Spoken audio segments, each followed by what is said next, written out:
इलाहाबाद प्रशस्त में बड़े भगवानों के नाम थे वरुण, अंतक, इंद्र, कुबेर और शिलालेख जिसमें समुद्रगुप्त को देवताओं के समकक्ष बताया गया था। इलाहाबाद प्रशस्त है। गुप्त शासक जिसने लिच्छवी राजकुमारी से विवाह किया था चंद्रगुप्त प्रथम। वाकटक वंश का संबंध था चंद्रगुप्त द्वितीय से। सती प्रथा का पहला शिलालेख उदाहरण मिला था गुप्त काल में। प्रयाग प्रशस्त के नाम से जाना जाता है इलाहाबाद स्तंभ शिलालेख को। गुप्त साम्राज्य का प्रसिद्ध स्रोत था प्रयाग प्रशस्त। गुप्त युग को प्रारंभ करने का श्रेय दिया गया था चंद्रगुप्त प्रथम को। अमर सिंह किसके दरबार के दिग्गजों में से थे? चंद्रगुप्त द्वितीय के। चंडी शतक के लेखक बाणभट्ट दरबारी कब थे? हर्षवर्धन के। चंद्रगुप्त ने भव्य उपाधि धारण की थी महाराज धीराज की। चंद्रगुप्त द्वितीय के दरबारी बेताल भट्ट ने लिखा था मंत्रशास्त्र। कुमारगुप्त प्रथम पुत्र एवं उत्तराधिकारी था चंद्रगुप्त द्वितीय का। समुद्रगुप्त को उसके सिक्कों पर दर्शाया गया था बीड़ा वादक के रूप में। चंद्रगुप्त द्वितीय ने उपाधि धारण की थी विक्रमादित्य की। गुप्त शासक चंद्रगुप्त प्रथम उत्तराधिकारी बना था घटोत्कच का। दिल्ली में लौ स्तंभ का निर्माण किया गया था गुप्त वंश द्वारा। संध्य विग्रह महादंड नायक कुमार अमर्त्य पद अधीन थे हर्षेण के। गुप्त काल में मुख्य न्यायिक अधिकारी का पद था महादंड नायक का। गुप्त काल में युद्ध एवं शांति मंत्री का पद था शांति विग्रह। प्राचीन भारत में व्यापारी कारवां का नेता होता था सार्थवाहक।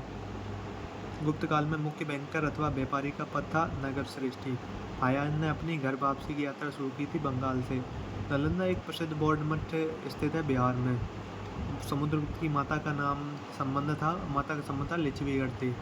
कविराज की उपाधि धारण की थी समुद्रगुप्त द्वारा। चंद्रगुप्त प्रथम ने विवाह किया था लिच्छवी वंश की राजकुमारी से।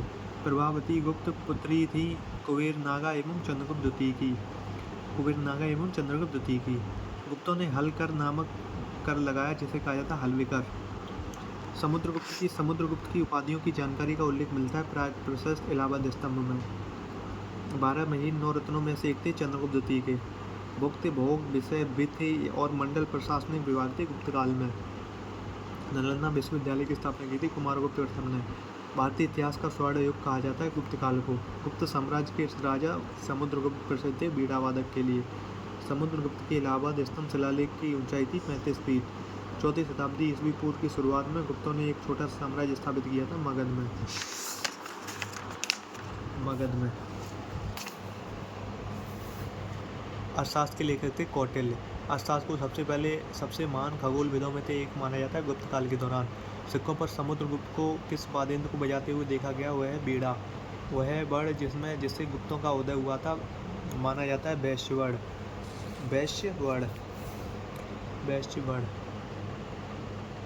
नालंदा महाविहार की स्थापना की गई थी कुमारगुप्त प्रथम द्वारा। सौर मंदिर का निर्माण 700 से 728 ईस्वी में हुआ था नरसिंहवर्मन द्वितीय पल्लव वंश के शासनकाल में।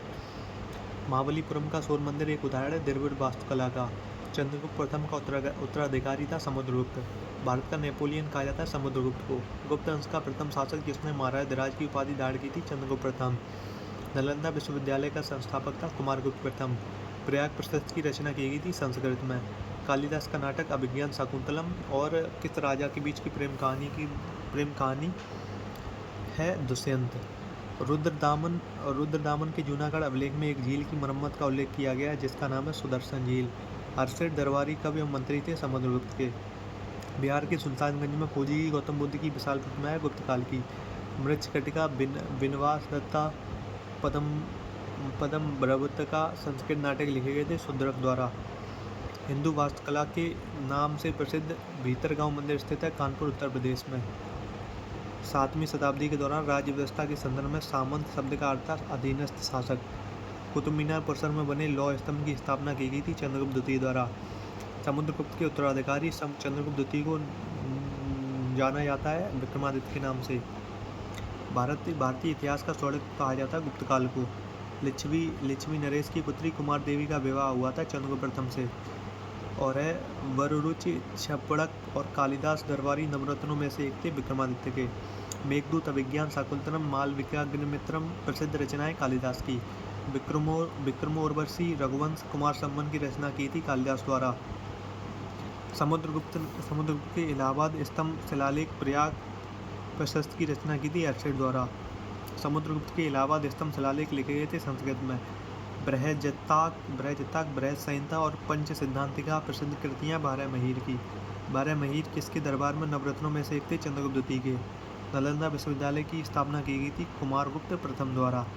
कुमारगुप्त प्रथम द्वारा। कुमारगुप्त प्रथम द्वारा। ग्वालियर के निकट बाघ की गुफाएं प्रतिनिधित्व करती हैं गुप्त काल की रचना चित्रकला का। बृहद कथाकोश पुस्तक के लेखक है हर्षेड। भीतरी स्तंभ लेख में स्कंदगुप्त की लड़ाई का वर्णन किया गया घोड़ों के साथ। स्कंदगुप्त को कहा जाता है भारत का नेपोलियन। समुद्रगुप्त को कहा जाता है भारत का नेपोलियन। समुद्रगुप्त की प्रशस्त अशोक स्तंभ पर पाई जाती है इलाहाबाद के। गया में एक बौद्ध मंदिर बनाने के लिए श्रीलंका के शासक मेघवर्मन ने एक मिशनरी को भेजा था समुद्रगुप्त के पास। सती का पहला पुरालेखीय साक्ष्य मिला था एरड़ स्तंभ शिलालेख भानुगुप्त जो भानुगुप्त ने बनवाया था। बयाना किले में स्थित बारीक विष्णुवर्धन विजय स्तंभ से संबंधित है गुप्त काल से। हर्षवर्धन के दरबारी कवि एवं तथा आश्चर्य के लेखक है बाणभट्ट। हर्षवर्धन और पुलकेशिन द्वितीय के बीच युद्ध हुआ था नर्मदा नदी के तट पर। नर्मदा के युद्ध में चालुक्य वंश के राजा पुलकेशिन द्वितीय ने हराया था हर्षवर्धन को। राजा हर्षवर्धन का शासनकाल था 606 से 647 ईस्वी तक। बाणभट्ट द्वारा लिखित हर्षचरित की जीवनी हर्षचरित की रचना की गई थी संस्कृत में। चीनी यात्री हिरेनसांग ने भारत का दौरा किया था हर्षवर्धन के शासनकाल में और 29 को आया था, 45 तक रहा था। हर्षवर्धन का शासनकाल था 606 से 647 ईस्वी तक। रत्नावली प्रियदर्शिका और नागानंद लिखी गई थी हर्षवर्धन द्वारा। बाणभट्ट ने एक जीवनी हर्षचरित लिखी थी हर्षवर्धन की। चीनी बौद्ध यात्री जुआनजैंग रेनसांग भारत आया था हर्षवर्धन के दरबार में। चालुक्य साम्राज्य पर आक्रमण कर हर्षवर्धन को पराजित किया था पुलकेशिन द्वितीय ने। राजा शशांक के एक शासक थे गौड़ साम्राज्य के, जो पश्चिम बंगाल का एक शासक था साम्राज्य था। पुष्यमती संस्थापक थे वर्धन वंश के। राजा हर्षवर्धन सिंहासन पर बैठे थानेश्वर एवं कन्नौज में। राजा हर्षवर्धन थे पुष्यभूत राजवंश के। चीनी यात्री जो नालंदा आकार एक छात्र और शिक्षक दोनों के रूप में रहा है रेनसांग। एक चीनी बौद्ध भिक्षु जो 627 से 643 के बीच भारत को की अपनी 15 वर्ष की लंबी यात्रा के लिए प्रसिद्ध है हिरेनसांग। हर्षवर्धन राजा थे वर्धन वंश के। हिरेनसांग या जुआंगजैन ने भारत का दौरा किया था हर्षवर्धन के शासनकाल में। महायान संप्रदाय के सिद्धांत को प्रचारित करने के लिए कन्नौज सभा का आयोजन किया गया था हर्ष के शासनकाल में। हर्षवर्धन की मृत्यु के बाद अर्डास ने कहाँ की सत्ता हथिया ली थी? कान्यभुज की। भारत में प्राचीन काल के दौरान डायरी मध्य भारत की यात्राओं के अभिलेख किस चीनी यात्री द्वारा लिखे गए थे? जुआंगजैन हिरेनसांग द्वारा। विदेशी यात्री हिरेनसांग के अनुसार ध्रुवसेन द्वितीय ने हर्ष की सभा में भाग लिया था प्रयाग इलाहाबाद में। जुआंगजैन हिरेनसांग ने अधिकांश समय बिताया था हर्षवर्धन के दरबार में। रविकीर्त ने किस चालुक्य शासक की प्रशस्ति की रचना की थी? पुलकेशिन द्वितीय। तंजावुर में विद्येश्वर मंदिर का निर्माण करवाया था राजराज प्रथम ने। चोल साम्राज्य की स्थापना की थी विजयालय द्वारा। 11वीं शताब्दी में जिस चोल शासक की सेना बंगाल पर आक्रमण करने के लिए गंगा नदी तक पहुंची थी उसका नाम था राजेंद्र प्रथम। चोल शासकों ने अपने व्यापार को किसके साथ मुक्त करने के लिए मलाया पर आक्रमण किया था? चीन के साथ। चोल काल के दौरान मुबेदावेलन और अरायर की उपाधियां दी जाती थी अमीर भूस्वामी को। चोल शिलालेख के अनुसार विद्यालयों के रखरखाव की भूमि को कहा जाता है सालाभोग। तंजौर के राजराजेश्वर मंदिर का निर्माण करवाया गया था राजराज चोल प्रथम द्वारा। चोल राजाओं ने मुबेदावेलन अरायर जैसी उपाधियां दी थी धनी भूस्वामियों को। ऐहोल शिलालेख से संबंधित राजवंश है चालुक्य वंश। दक्षिण भारत में मंदिर वास्तुकला अपने चरमोत्कर्ष पर पहुंच गई थी चोल शासनकाल में। सभा और दो प्रकार की ग्राम सभाओं का उल्लेख किया गया चोल राजवंश में। ब्रह्मदेव चोल काल के दौरान उपहार में दी जाने वाली एक प्रकार की भूमि थी ब्राह्मण को। तमिलनाडु में ऐरावतेश्वर मंदिर का निर्माण किया गया था राजराज चोल दो द्वारा। चोल साम्राज्य में वित्तीय शब्द संबंधित है बधुआ मजदूरी से। राजराज प्रथम शासक बना था 985 में। शासक विजयालय द्वारा कावेरी डेल्टा में एक नगर का निर्माण किया गया था तंजावुर। गजनी का सुल्तान महमूद गजनवी समकालीन था राजेंद्र प्रथम के। राजेंद्र प्रथम ने एक शिव मंदिर बनवाया और उसे एक सूर्य पीठिका से भर दिया जिसे जब्त कर लिया गया था चालुक्य द्वारा। चोल सिंहासन के राजा का एक प्रमुख सैन्य अधिकारी होता मुबेदावेलन। विजयालय ने चोल साम्राज्य की स्थापना की और तंजावुर पर कब्जा कर लिया था 850 ईस्वी में। राजराज प्रथम और राजेंद्र प्रथम थे चोल साम्राज्य से। देवी निशुभ सुंदनी का मंदिर बनवाया गया था विजयालय द्वारा और बिल्ला स्वामिन को एक मंदिर शहर के रूप में विकसित किया गया था चोल राजवंश के दौरान। किसके उत्तराधिकारियों द्वारा पांड्य और पल्लव के चोल साम्राज्य का हिस्सा बनाया गया था विजयालय। चोल कांस्य प्रतिमाओं का निर्माण किया गया था लुप्त मोम तकनीकी से। पोहार या कावेरी अट्टम बंदरगाह था चोल वंश का। राजेंद्र प्रथम पुत्र था राजराज प्रथम का। बृहदेश्वर मंदिर द्रविड़ वास्तुकला का एक उदाहरण है चोल काल में। चोल साम्राज्य में मंदिरों को उपहार में दी जाने वाली भूमि कहलाती है तिरुनाट्टुकन्नी। तंजावुर में महान जीवित चोल मंदिर के नाम से जाना जाता है बृहदेश्वर मंदिर को। तंजौर चित्रकला की उपाधि उत्पत्ति हुई थी चोल वंश के समय। चोल शिलालेख में वर्णित विद्यालय के रखरखाव के लिए भूमि थी सालाबोग। चोल वंश का राज्य चिन्ह था बाघ। वह चोल राजा जिसने गंगा घाटी क्षेत्र पर आक्रमण किया था राजेंद्र प्रथम। चोल साम्राज्य में नगद नहीं बल्कि बेगार के रूप में लिया जाने वाला कर था बेट्टी। तंजावुर में बृहदेश्वर मंदिर का निर्माण करवाया गया था राजा राज चोल ने। कदमाई भू राजस्व का एक रूप था चोल वंश के तहत।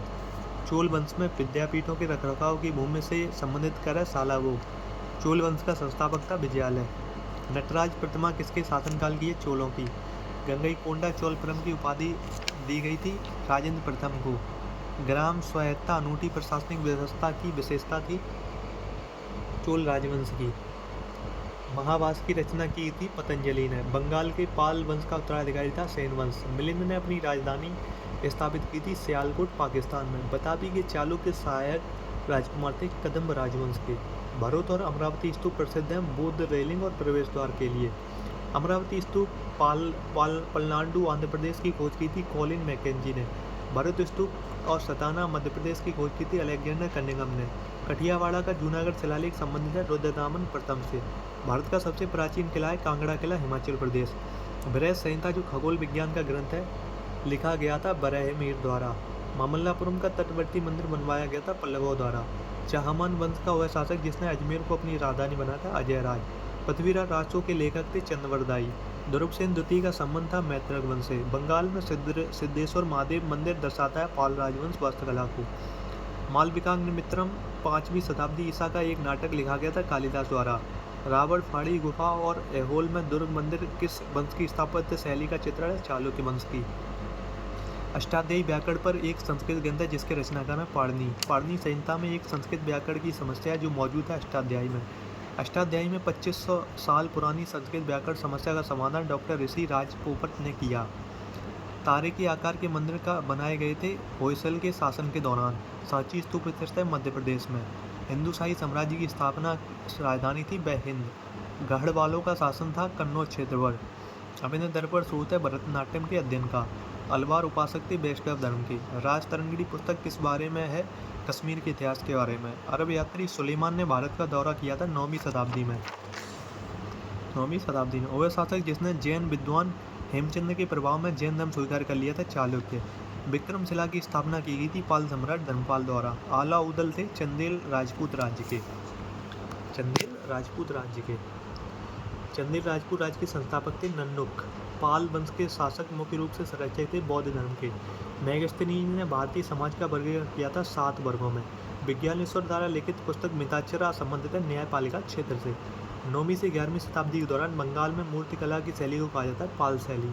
अवंत के शासक प्रगोत के इलाज के लिए बिम्बिसार ने एक राज चिकित्सक को भेजा था जिसका नाम था जीवक। तंजावुर शहर और उस शहर में देवी निशुभ सुदमनी का मंदिर बनवाया था विजयालय ने। शुंग वंश के संस्थापक थे पुष्यमित्र। बुद्ध चरित्र की रचना करने वाले कवि अश्वघोष रहते थे कनिष्क के दरबार में। मौर्योत्तर काल में रेशम काल पर नियंत्रण था कुषाण वंश का।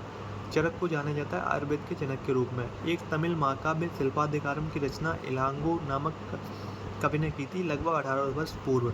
रेनेसां के लगभग 50 वर्ष बाद किस चीनी तीर्थयात्री ने भारत की यात्रा की थी? आई चिंग। कदरिया महादेव मंदिर का निर्माण 999 ईस्वी में करवाया गया था चंदेल वंश द्वारा। अर्थशास्त्र लिखा गया था कौटिल्य द्वारा। बागटक वंश के स्थापक थे बिंदिशक थे। सातवाहन साम्राज्य की स्थापना हुई थी लगभग 21,000 वर्ष पूर्व में। पल्लवों के शिलालेख में सभा का उल्लेख है जो एक बैठक थी ब्राह्मण भूस्वामी जमींदारों की। कुषाण वंश की दूसरी राजधानी थी मथुरा। पांड्यों की राजधानी थी मदुरै या मदुरई। संगम काल के दौरान तमिल क्षेत्र में भूमिहीन मजदूरों को कहा जाता है कुडेसियार या अदमई। सातवाहन वंश एक शक्तिशाली राजवंश था पश्चिम भारत में। कनिष्क संबंध था कुषाण वंश से। राजनीति पर आधारित एक भारतीय ग्रंथ अर्थशास्त्र लिखा गया था चाणक्य द्वारा।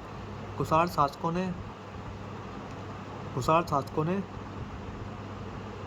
प्रेरित होकर देवपुत्र ईश्वर का देवपुत्र ईश्वर का पुत्र की उपाधि धारण की थी चीनी शासकों से। इंडो ग्रीक राजाओं ने प्राचीन भारत के किस भाग पर शासन किया था? उत्तर पश्चिम में। प्राचीन समुद्री व्यापार का साक्ष्य प्रदान करने वाला प्राचीन स्थल गोटीपुलु स्थित है आंध्र प्रदेश में। संगम साहित्य में 3 मुकुटधारी राजा मोवेंटर संबंधित है पांड्य, चूल और चेर राजवंश से। चालुक्य शासक विक्रमादित्य 5 के जीवन के लेखक हैं बिल्हड़। भारत में सबसे पहले सोने के सिक्के जारी किए गए थे कुषाण राजवंश द्वारा। राष्ट्रकूट वंश की स्थापना दंतदुर्ग या दंतवर्मन ने की थी 753 ईस्वी में। सिकंदर ने भारत पर आक्रमण किया था 326 ईस्वी पूर्व में। नंद वंश का प्रथम शासक था महापद्म नंद। हृदयगर्भ अनुष्ठान का प्रदर्शन किया था राजा दंतदुर्ग ने। विक्रमशिला विश्वविद्यालय की स्थापना की थी धर्मपाल द्वारा।